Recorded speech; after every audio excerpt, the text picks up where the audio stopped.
of the game proper this morning is the fact that a lot of United fans, yourself inclusive, celebrated the win against Burnley like it was a win against this and that. But of course we know that United should be beating teams like Burnley, with all due respect to Burnley. Now, against Man City, another team that can't say they've had a better season than United, because United are 1 point ahead of them. Yes, United are 1 point better than them. City have lost 2 and won 1. United have won 1, lost 1 and drawn 1.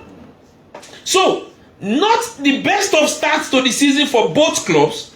Why you can excuse that of City that, okay, we know them. For United, this is the time to make a statement, because the win over Burnley was not a statement, far from it.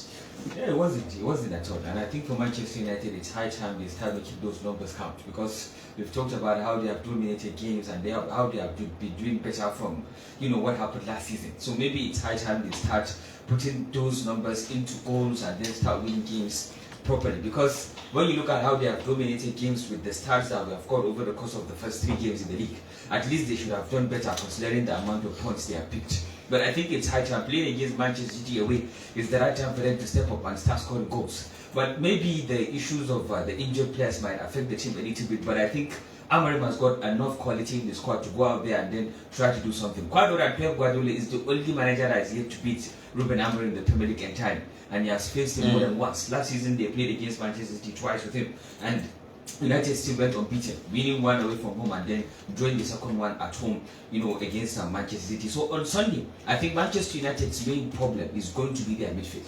Because when you look at Manchester City, they have got enough midfielders to cause problem for Manchester United. And looking at their first 2 games, I think against Tottenham, it was clear that if you press Manchester City very high with James Trafford starting, I don't know, maybe he's not the one that is going to start this one. Maybe Donnarumma is the one that is going to start because he was unveiled yesterday and he's going to maybe train a little bit with them today, and then maybe on Sunday he'll be the one that will start.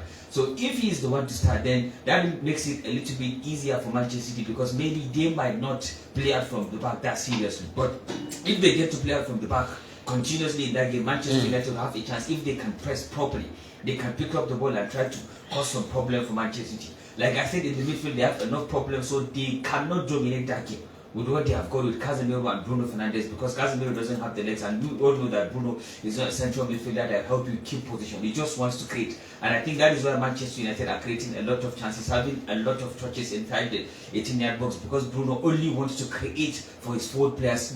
He doesn't want to keep the ball anymore, passing it around. He just wants to create. So I think that is where Manchester United might have their own share of the position and then try to create something for City. And if the attackers are clinical, I think they have a very good chance of beating Manchester City, because they will get chances with the way City are. The game is for Sunday anyway, 4:30.